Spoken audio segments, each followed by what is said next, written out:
consumption of gas, and the country will be the best for it. Federal government deepens gas expansion and utilization program at the grassroots.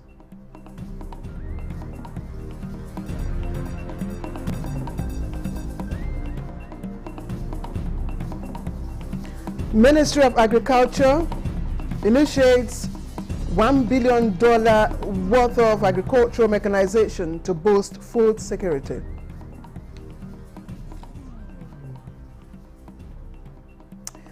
And President Tinubu's aides engages the people of Zamfara State, urges youth to shun divisive tendencies from conflict entrepreneurs.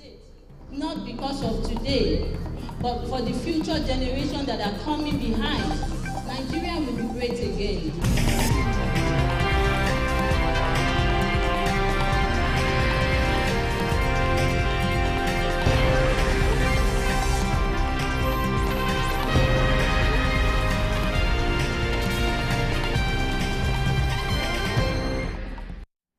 A very good evening and welcome to News Desk Count 6 here on NTA News 24, and you are live with us in Abuja.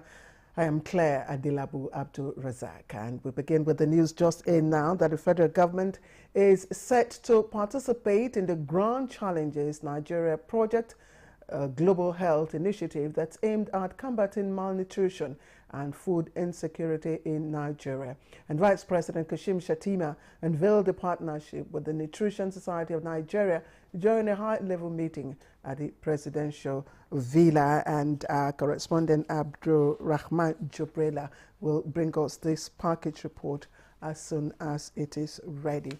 And to other stories, the federal government's gas expansion program is leveraging the Association of Local Governments of Nigeria, ALGON, to deepen gas utilization in the 774 local governments in the country.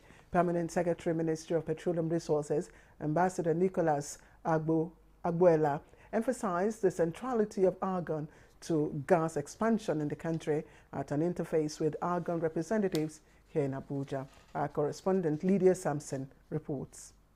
The designation of natural gas as a transition fuel in Nigeria requires collaboration across the country.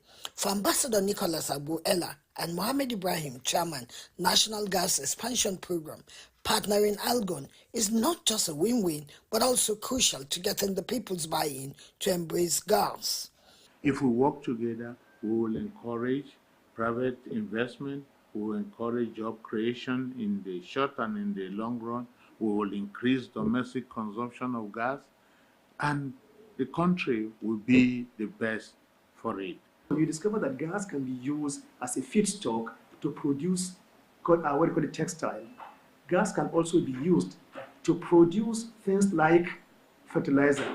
Chief of Staff to ALGON National President Shehu Marshall says the Association of Local Governments of Nigeria is resolved to key into federal government's gas expansion program and will ensure they escalate the message of the significance of gas as cheaper and cleaner alternative to fossil fuel. ALGON is fully and well equipped, ready to partner on this progressive project, and will provide the necessary platform that is needed to take this project to the grassroots. They are unanimous that gas expansion across the country will also create employment across the value chains with ripple effects on wealth creation impacting livelihoods. In Abuja, Lydia Sampson, NTA News. And Totiv, His Royal Highness Professor James Ayase, has called for prayers over the nation's challenges. The Royal Father, who is the National President and Chair of the Board of Trustees, Association of Christian Traditional Rulers of Nigeria, was speaking during inauguration of the Planning Committee for a 72-hour marathon prayer and fasting for the peace, unity and progress of Nigeria.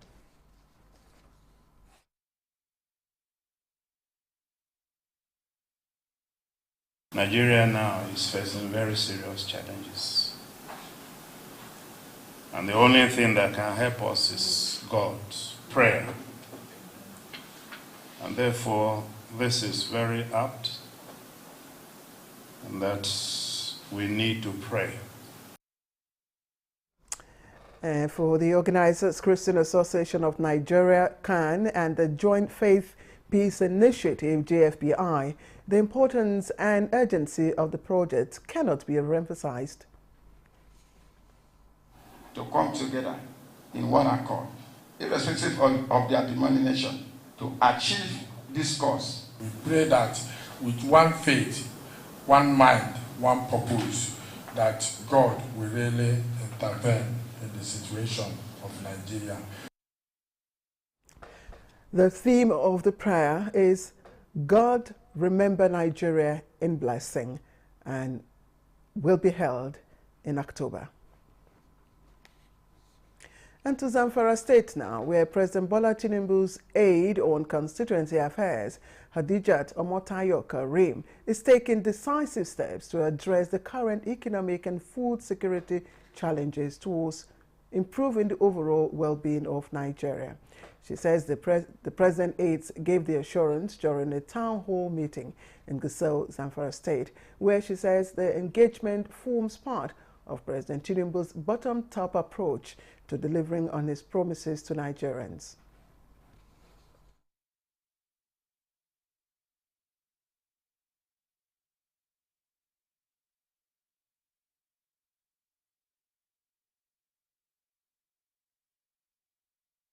Please protect your heritage, protect your state, not because of today, but for the future generation that are coming behind. Nigeria will be great again, Mr. President. He is working tirelessly to make sure he fixed Nigeria for all. Let him fix it with peace, please. And issues raised centered on rising costs of living, agriculture, insecurity, and infrastructural deficit. Governor Dada Lawal, who was represented, believes addressing insecurity in parts of the state is key to ameliorating challenges faced by Nigerians. With the potentiality of having 18,000 hectares farmland, dry season farmland, and also it has the potentiality to generate up to 100 megawatt of electricity. Poverty, insecurity, unemployment has taken a very serious toll on our collective well-being as a people. Something really serious and tangible needs to be done to alleviate the sufferings of our people. So the federal government, under the leadership of Mr. President Bola Tinubu, please should do something on the issue of price control. And for the visiting team, it was an opportunity to interact with the stakeholders. Participants were also given free medical services meant to address some of their health needs, while the team assured the people that the president will be properly briefed on areas of concern raised at the meeting for necessary action. And providing conducive learning environment for Nigerian students remain key priority of the present administration. Minister of Education, Professor Tahir Maman, restated this during a dialogue with leadership of the National Association of Nigerian Students, NANS, on challenges facing the sector. And our correspondent, Zenret Dingmum, was there. As an organized leadership of group, NANS voicing challenges as it affects them. But first, they acknowledged various policies being implemented by President Bola Tinubu to elevate standard of education in the country. But they call for more interventions in the areas of security, electricity, transportation, and food security. We want to use this opportunity too, that as students, as we have resolved to be law-abiding, not to cause chaos in our society, or not to join those who want to cause chaos in our society. We want to, through the Honorable Minister and the SSA to the President, to please tell President Tinubu to put more attention as well to the student constituency. Professor Maman appreciates good conduct of the students, as he says all issues raised are currently being tackled. He pledges to ensure that policies regarding education are given optimal attention. The President had made it very clear to everybody and to us in the ministry that he wants stability in the education system. He does not want any strike, any disruption. which has been the bane of our education system over the years. And for that, he's done everything possible to ensure that the needs of the system are met. The minister adds that the engagement will now be periodic to build stronger education system. In Abuja, Zenred Dingmun, NTA News. And let's bring you Good Morning Nigeria now, where guests have expressed the need for the appointment of capable and credible leaders to drive development to the people through development commissions. Now, the guests believe this is the key to actualizing the mandate of genuine development peculiar to their zones. Here is Lydia Sampson for the report. Laudable as the creation of development commissions are, guests on Good Morning Nigeria insist, without passionate leadership placing the people's interests above self, corruption will continue to thrive.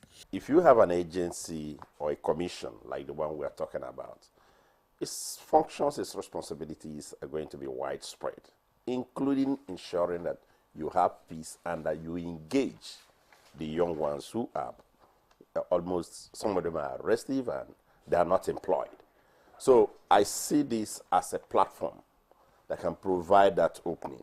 There is a lot of responsibility, but there is absolutely a lot of sinful irresponsibility in the Niger Delta Development Commission. The Niger Delta Development Commission is such a is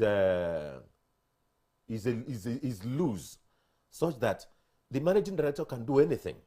The people that will run this agency are people who have the expertise and the required knowledge or political knowledge of the region, and then they must bring it together to make sure that the systems, everything will work together. They suggested the production of frameworks to serve as guidelines to meeting the people's peculiar needs across the various sectors and locations.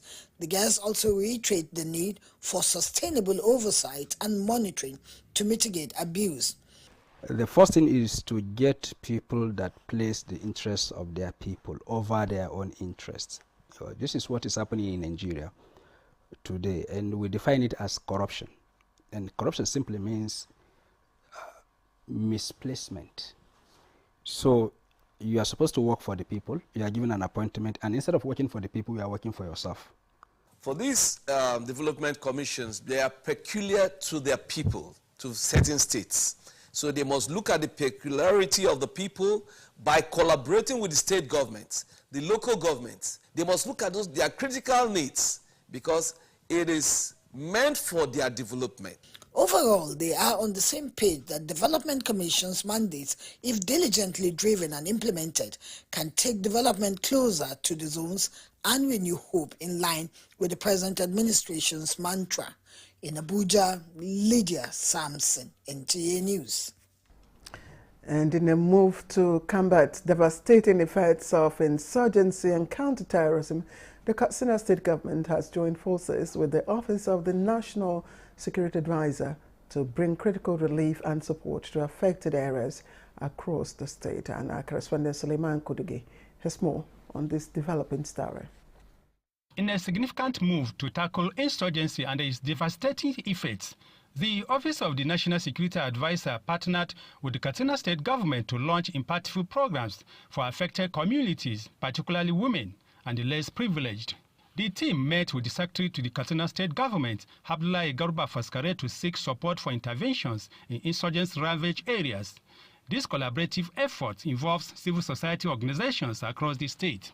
Building on the 2022 approved projects aimed at addressing extreme violence in Katsina and other northwestern states, the partnership seeks to provide succor to affected communities. Cooperating with the state, collaborating with the state government will help sustain the little we have done. Secretary to the Katsina State government, Abdullahi Garba Faskare, assured of the state government's total commitment to fighting insurgency and providing relief materials to the victims.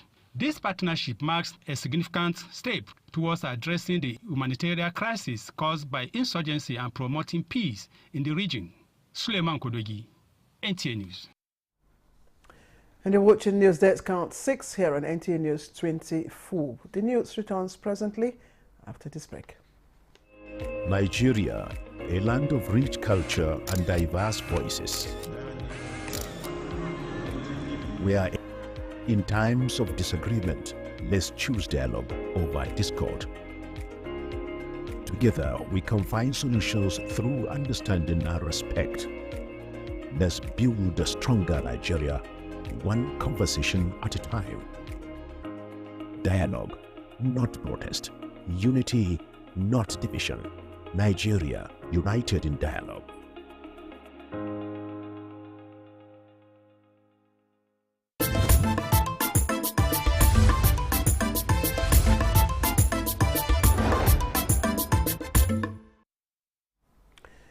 Welcome back. You're watching News Desk Count 6 on NTA News 24. And the federal government says it is facilitating an investment worth $1 billion in an agricultural mechanization program. Now, the Minister of Agriculture and Food Security, Abubakar Kyari, says the idea is to create an enabling environment for investors under the Greener Hope National Productivity and Large-Scale Mechanization Support Program. Here is Musa Baba Aliyu with the rest of this report. On the 25th of June 2024, the Federal Executive Council approved the implementation of the Greener Hope National Agricultural Productivity and Large-Scale Mechanization Project. The objective is to include the private sector in the promotion of food security initiatives through mechanization.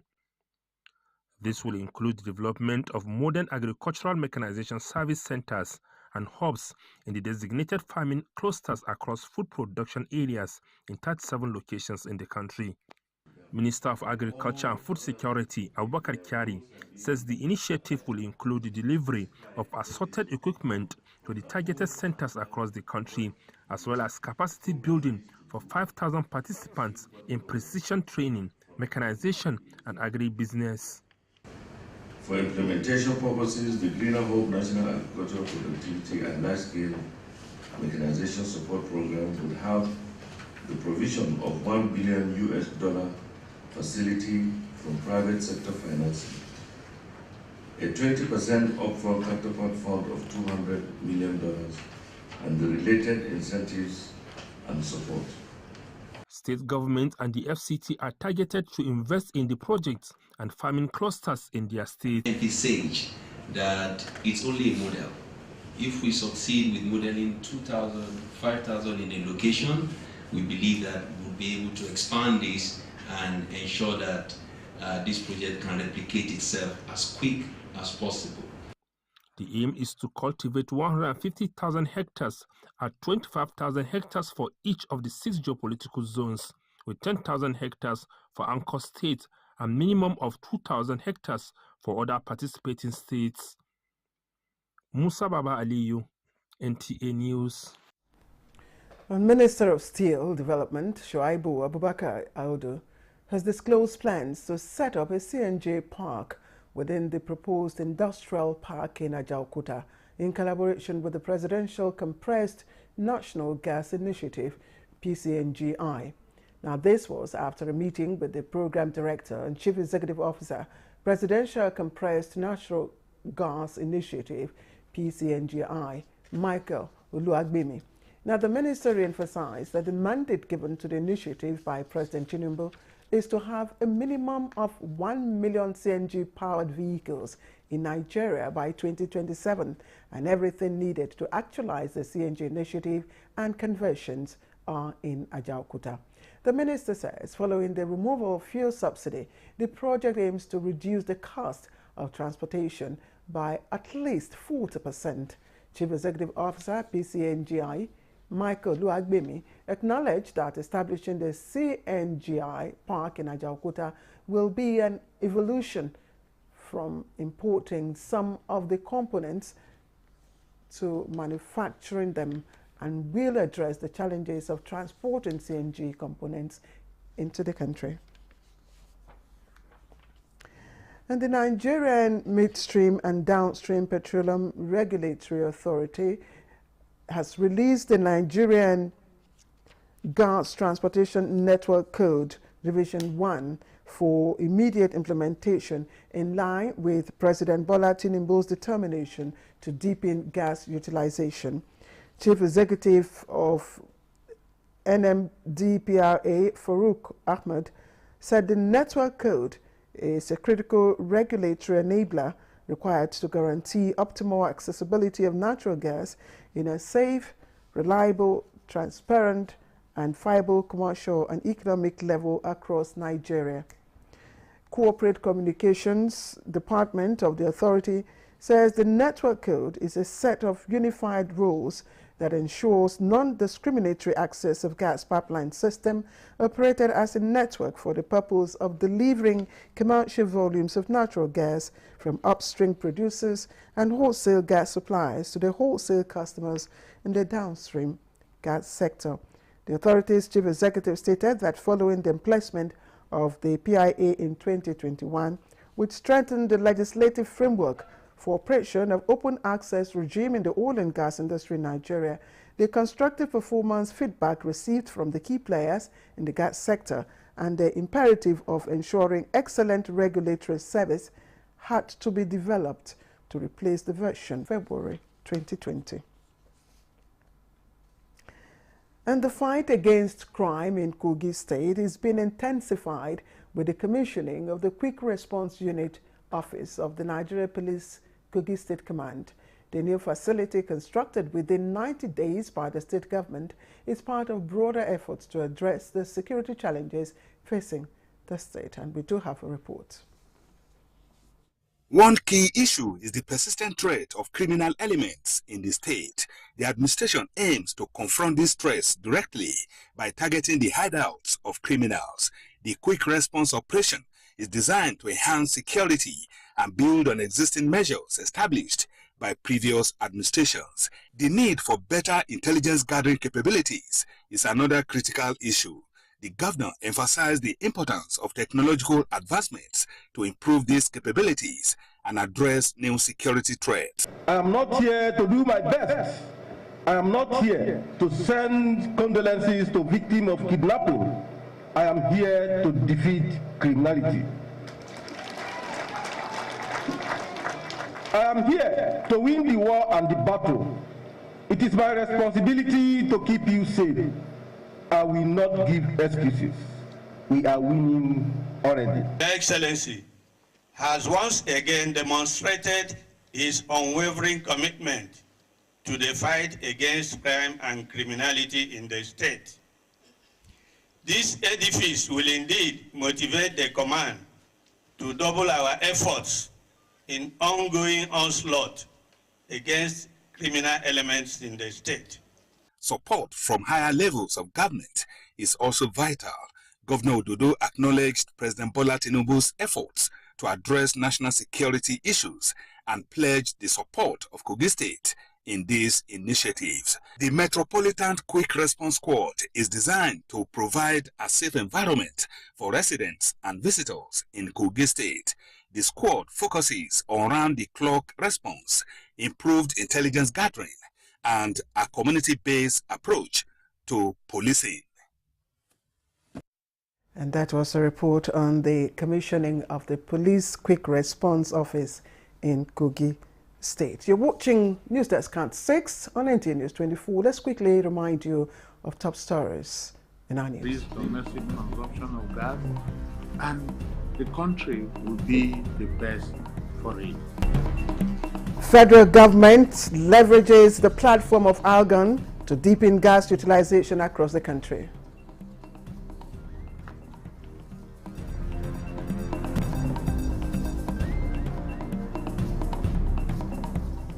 The Ministry of Agriculture initiates $1 billion worth of agricultural mechanization initiative to boost food security.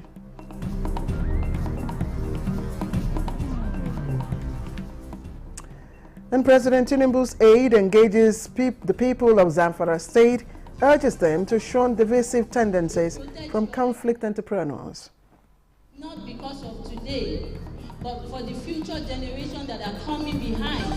Nigeria will be great again.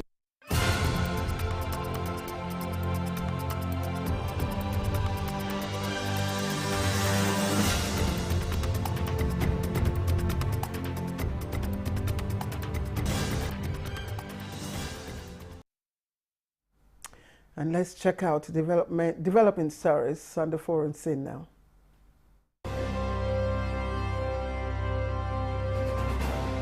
At least 42 protesters were in court in Uganda for offences allegedly committed during a banned youth-led demonstration in the capital, Kampala. The young protesters had earlier marched on the city streets to denounce what they say corruption and human rights abuses by lawmakers. The charges against the protesters outlined offences including being idle and disorderly and being a common nuisance, a charge that has often been used by authorities to suppress protesters. They pleaded not guilty and were ordered to return to court at different dates between July 30 and August 6. Opposition leaders, including Bobby Wine of the National Unity Platform, says embezzlement and misuse of government funds are widespread in Uganda and have long accused President Yoweri Museveni of failing to prosecute corrupt officials who are loyal to him. He has repeatedly denied condoning corruption. The NUP headquarters were surrounded by soldiers and police, with Wine saying that some party officials have been violently arrested. He has denied that the NUP are behind the protest. Human Rights Watch have accused the government of a blatant violence of the rights of the peaceful assembly and free speech guaranteed in Uganda's constitution and international law.